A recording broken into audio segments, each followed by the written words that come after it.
Esto es Con Sabor Evangelio. Hoy es domingo 24 del tiempo ordinario. Empezamos una semana con la palabra de Dios como cabecera. Sabor a vida, sabor a evangelio, sabor a buena noticia, sabor a mensaje de salvación. Vamos a hacer un recorrido por los textos bíblicos. El primer texto es del libro del Eclesiástico. Y el libro del Eclesiástico es el libro de la sabiduría de Jesús, hijo de Sirac. Es uno de los libros deuterocanónicos sapienciales del Antiguo Testamento.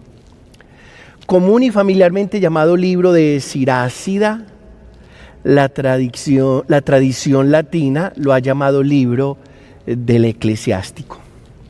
Este libro deuterocanónico es el más extenso de los escritos sapienciales. Se lo designa habitualmente de dos maneras distintas: el nombre de eclesiástico, que significa libro de la asamblea, que se hizo tradicional en la iglesia latina, quizá por la frecuencia con que se lo utilizaba en los primeros siglos para la formación ética y moral de los iniciados al bautismo. La mayoría de los manuscritos griegos, en cambio, lo titulan Sabiduría de Jesús, hijo de Sirac. Muy bien, vamos a leer el trozo correspondiente a este domingo. Estamos en el capítulo 27. Furor y cólera son odiosos. El pecador los posee. Del vengativo se vengará el Señor y llevará estrecha cuenta de sus culpas. Perdona la ofensa a tu prójimo y se te perdonarán los pecados cuando lo pidas. ¿Cómo puede un hombre guardar rencor a otro y pedir la salud al Señor? No tiene compasión de su semejante y pide perdón de sus pecados. Si el que es carne conserva la ira, ¿quién expiará por sus pecados? Piensa en tu fin y cesa en tu enojo, en la muerte y corrupción, y guarda los mandamientos. Recuerda los mandamientos y no te enojes con tu prójimo. La alianza del Señor perdona los errores de tu prójimo. Primer punto de reflexión.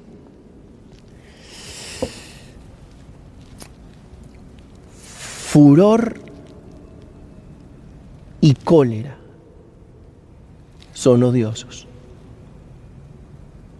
Vamos a buscar juntos la definición de furor. Furor significa agitación violenta del ánimo producida por una contrariedad o un enfado. Agitación violenta.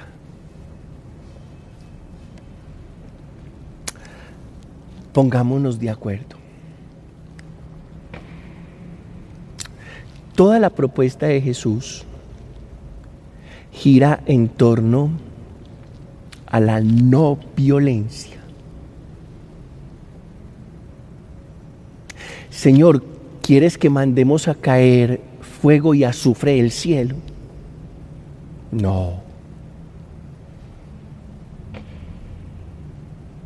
Y luego le dijo a Pedro: mete la espada en tu vaina, que el que a hierro mata, a hierro muere.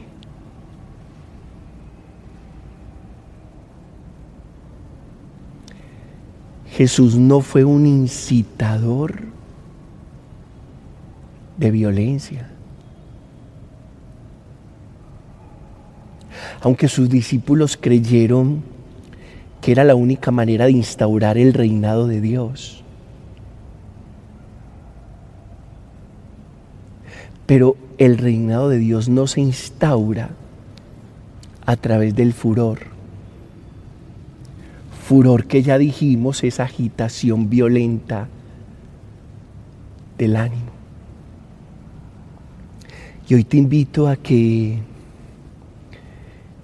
juntos reconsideremos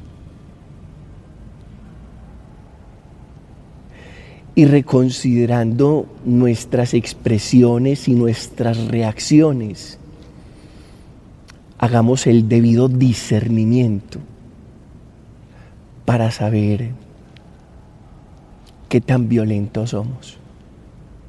Hay muchos tipos de violencia. Hay violencia pasiva. Por ejemplo, la persona que en casa no vuelve a hablar y vive encerrada en su habitación, está ejerciendo violencia pasiva. Violencia sutil, que a veces llegamos a ser tan inteligentes y lo peor es que ponemos esa inteligencia al servicio de la violencia y con nuestra sorna, burla, ironía, sarcasmo, nos volvemos violentos. Violencia verbal, cuando con nuestras palabras nos volvemos demoledores. Violencia sexual, cuando abordamos al otro, no sé con qué intenciones, y atropellamos la sexualidad del otro. Violencia psicológica, violencia física, violencia simbólica o gestual, una mala cara, una mirada de esas que uno cree que si esos ojos fueran metralladora, dispararían y cegarían la vida. Bueno, y es lo primero que tenemos que revisar en este Con Sabor a Evangelio de este domingo.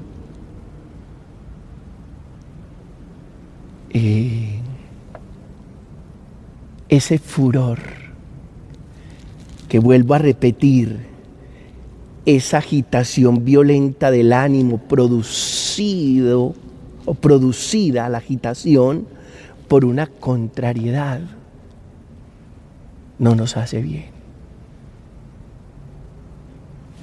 Segundo, cólera, porque el texto del Eclesiástico dice: furor y cólera son odiosos.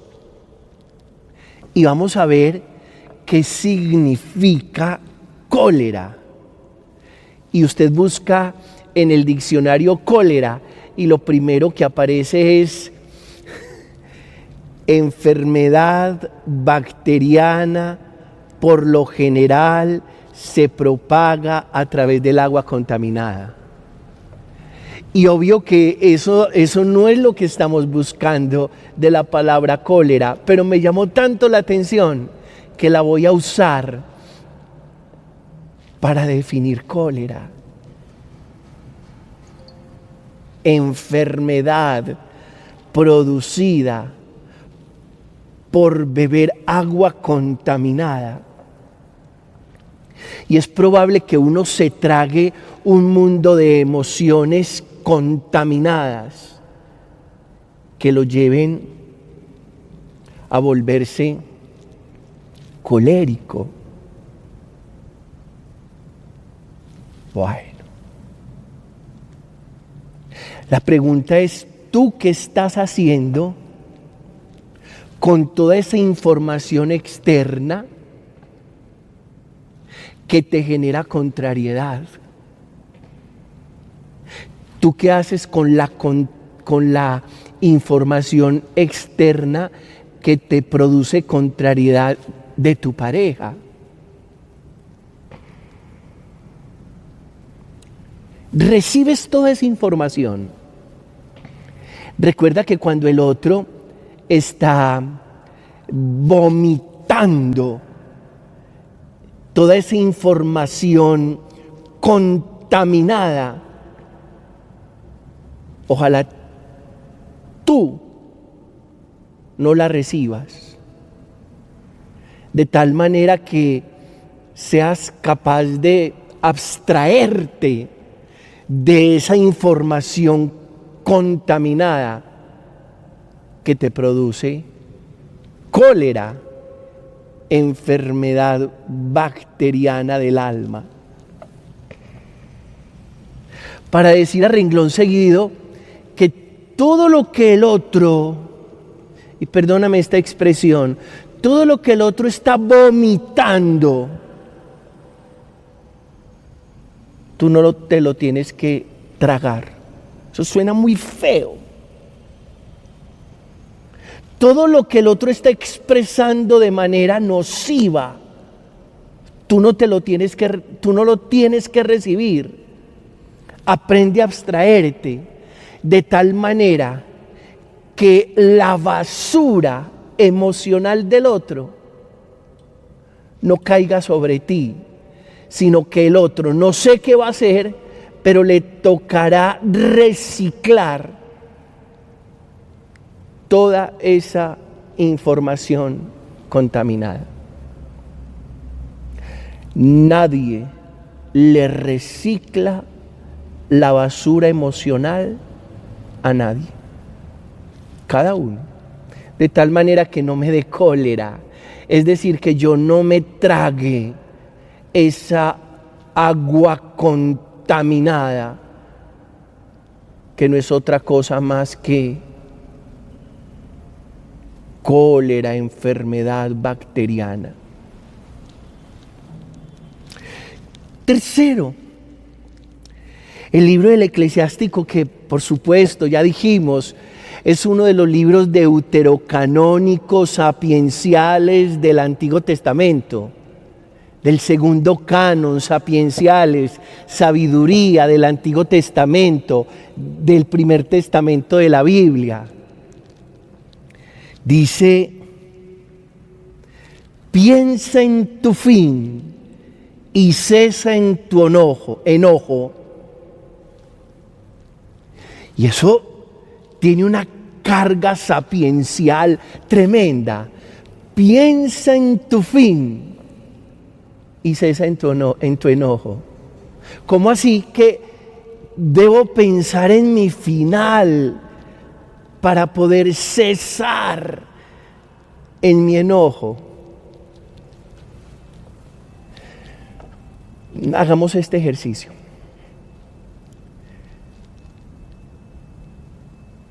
Imagínate que esta noche vas a morir y que no hay escapatoria. ¿Te reconciliarías con las personas que tienes algún pendiente y te tienen tan molesta o tan molesto? Si la respuesta es no, con todo el respeto, me parece que hay un tema de insensatez en tu vida que tienes que trabajar. Y si la respuesta es sí, me parece que hay un tema sapiencial en tu vida. En la antigüedad, los santos en la noche entraban a su celda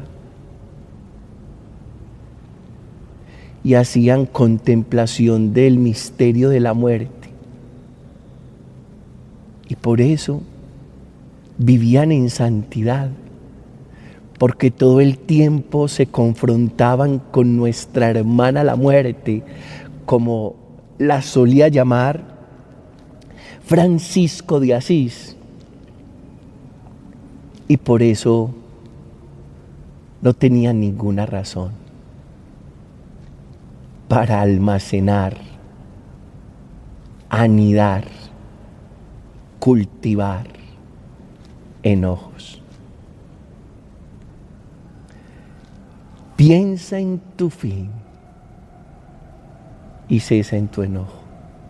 En otras palabras, si te vas a morir, ¿qué sentido tiene que sigas tan enojado con todo el mundo?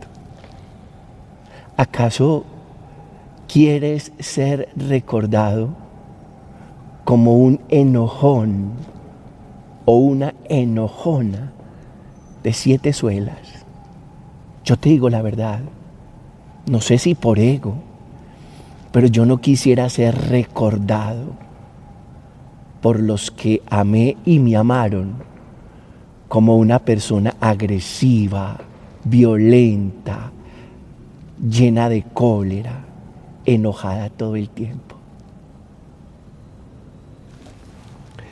Cuarto punto de reflexión del mismo libro del Eclesiástico, estamos en el capítulo 27.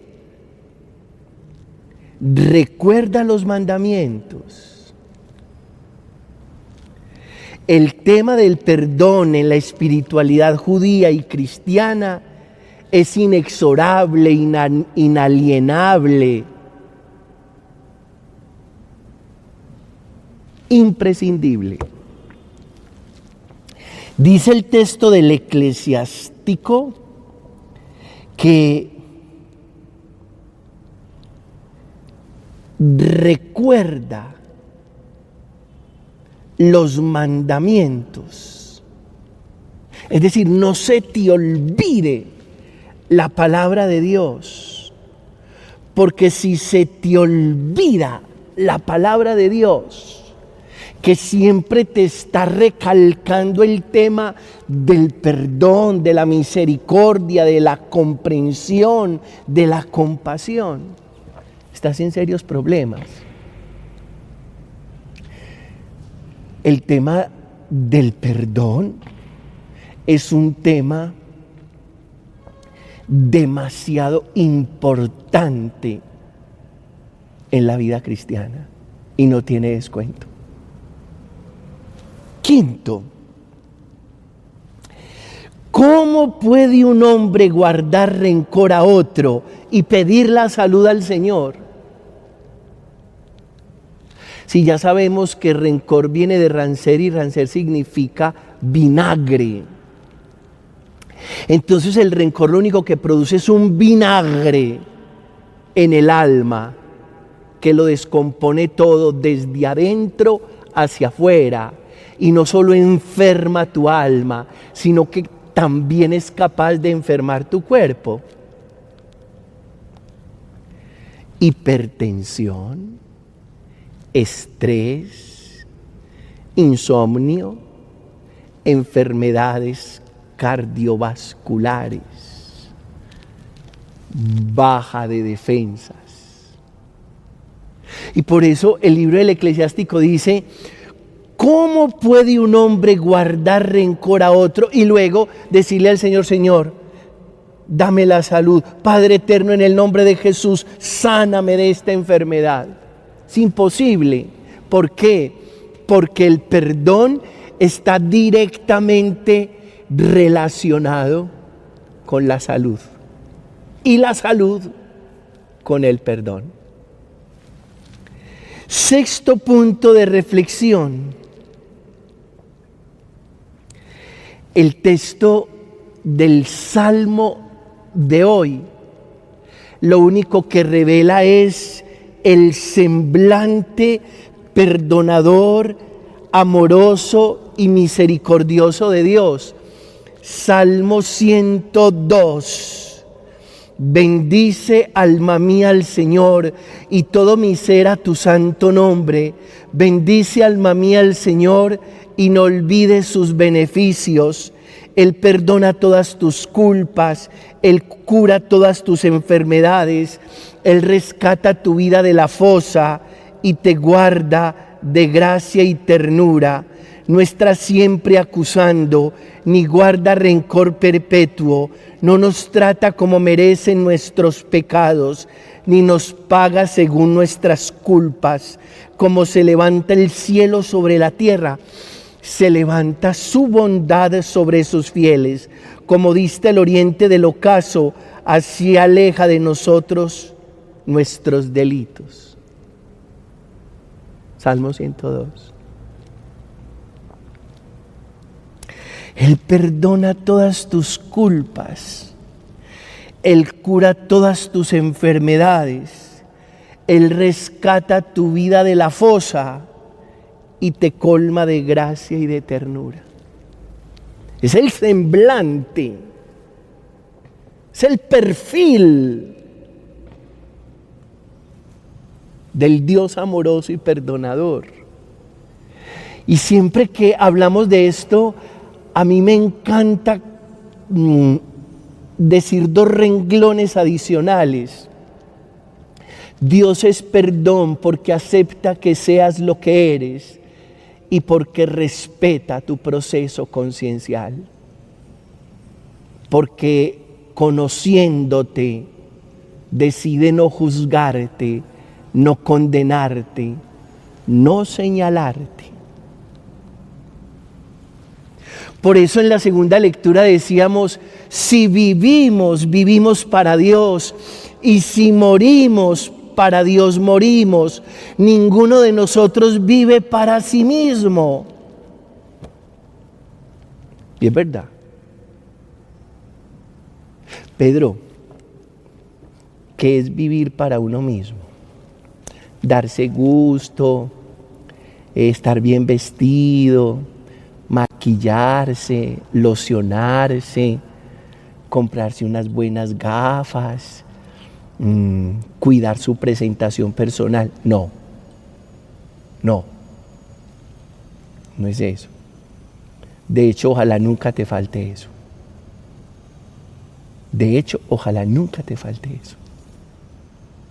Pedro, entonces, ¿qué es vivir para sí mismo?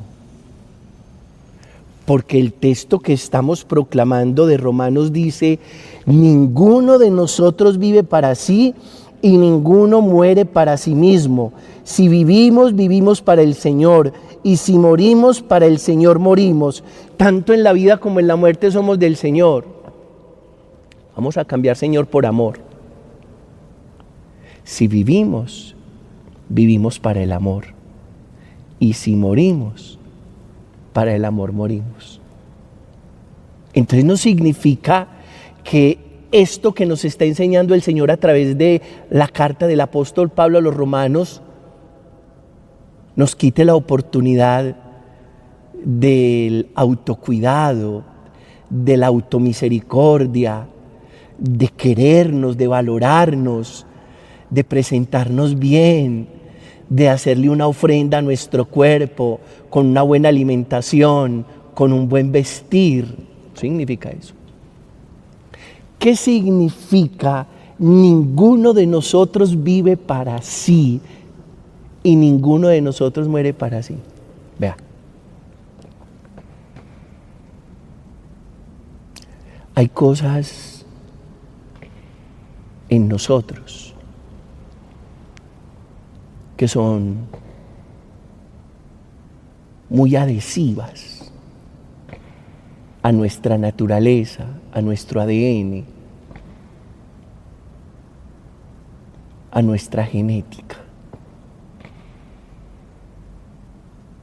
El egoísmo, el odio, el resentimiento, la venganza, la ira, el enojo, la cólera. Todo eso está muy adherido a nosotros. Hace parte de nuestro código. Y si uno vive en función de eso, está viviendo para sí. Y por eso el apóstol enseña, ninguno de nosotros vive para sí. Vivimos para el amor, porque siempre estamos de salida, porque perdonar cuesta, porque comprender cuesta, porque ser misericordiosos exige poner a funcionar toda nuestra capacidad entrañable, emocional e inteligente. Cuando uno aprende a vivir para el amor, entonces es capaz de renunciar al rencor, al enojo, al odio, al egoísmo, a la cólera, al furor, a todas esas cosas. Y 7, terminemos.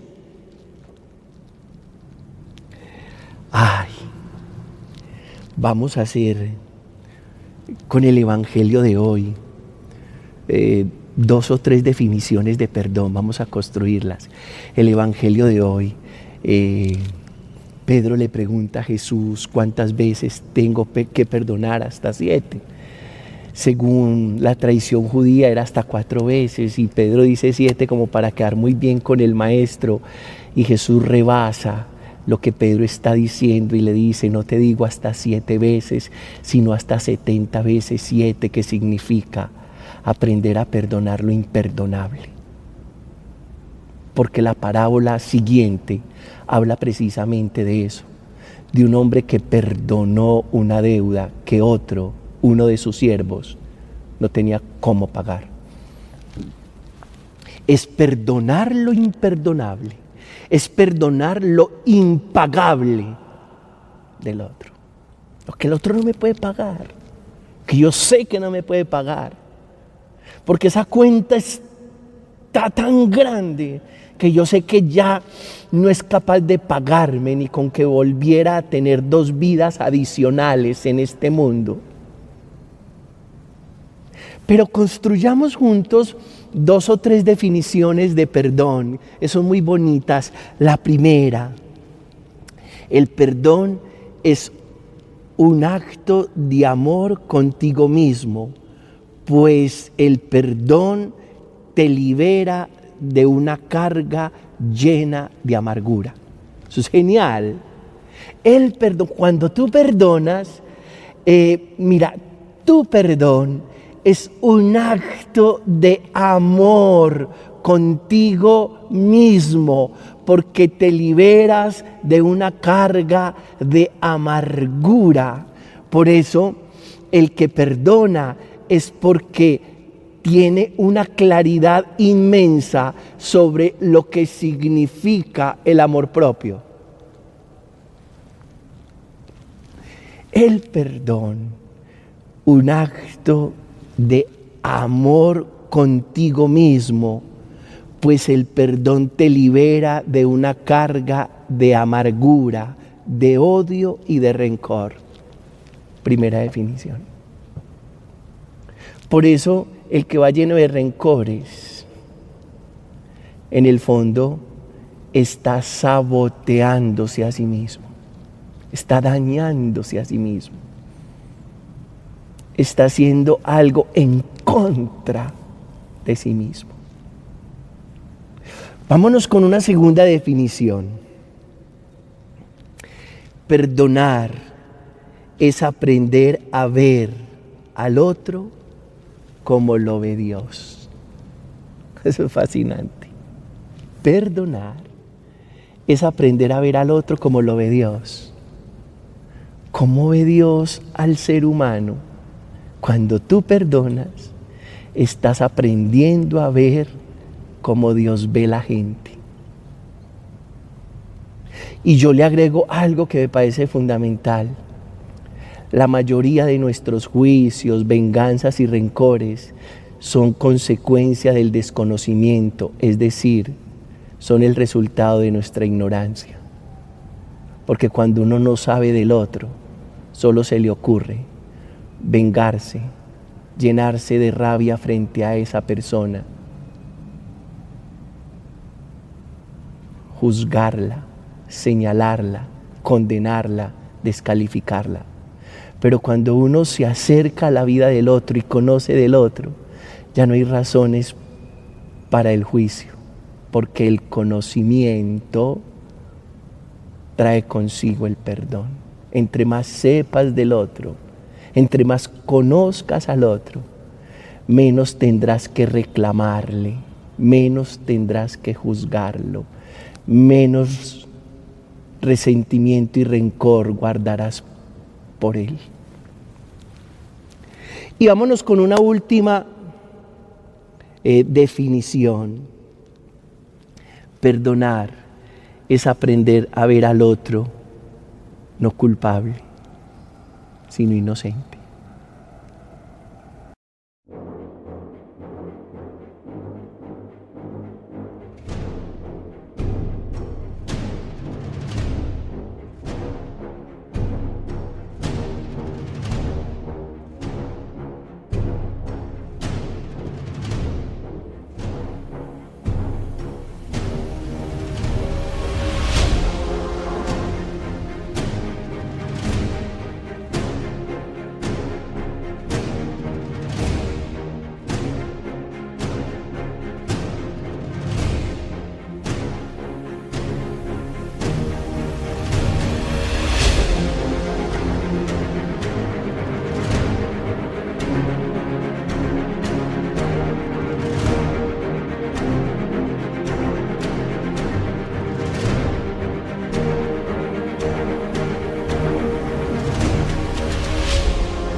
Inocente. Porque sabes una cosa, la mayoría de las veces los humanos nos equivocamos y no lo hacemos adrede. Cuando un niño se equivoca, no lo hace adrede. Alguna vez hablando con alguien le decía que nosotros no alcanzamos a hacerle daño a Dios.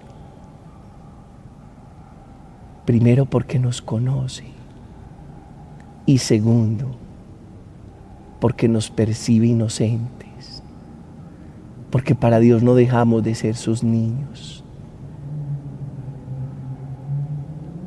Cuando una persona dice, Padre, perdóneme que ofendí a Dios, yo le digo, ¿y cómo hizo? Si ofender a Dios es imposible, porque el amor no se ofende y Dios es amor perfecto. No falta quien se moleste con esto que estoy diciendo, y de hecho alguien una vez escuchándome esto se molestó y me dijo, ¿cómo así, Padre? Uno se ofendía a Dios, y le dije, no, porque Él nos ve inocentes, porque para Él somos sus niños, porque Él nos conoce. Y le puse este ejemplo. Cuando una mamá tiene en sus brazos su recién nacido, lo cambia, le pone un pañal.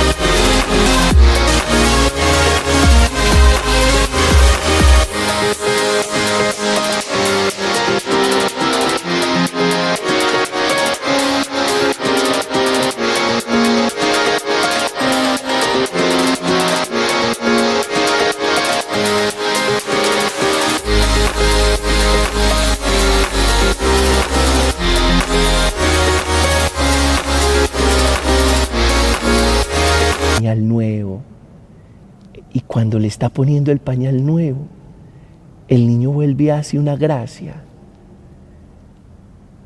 y la mamá no se ofende, porque no lo ve como un culpable, lo ve inocente. Y cuando uno aprende a ver que el otro es inocente, es porque entendió la bienaventuranza. Dichosos los limpios de corazón, porque ellos verán a Dios. La persona de corazón limpio no se ofende, porque ve al otro como lo ve Dios. A Él la honra y la gloria por los siglos de los siglos. Amén. Quiero terminar agradeciéndoles a todos los que estuvieron ayer en el Congreso de Lo Esencial es Invisible, en congresospadrepedrojustoberrio.com. Dejaré el congreso hasta esta noche por si alguien que se haya registrado pues por alguna razón personal no pudo estar con nosotros en la tarde de ayer. Los bendigo en el Padre, en el Hijo y en el Espíritu Santo. Una semana llena de luz, de fuerza, de paz, de alegría, de libertad y de esperanza para todos.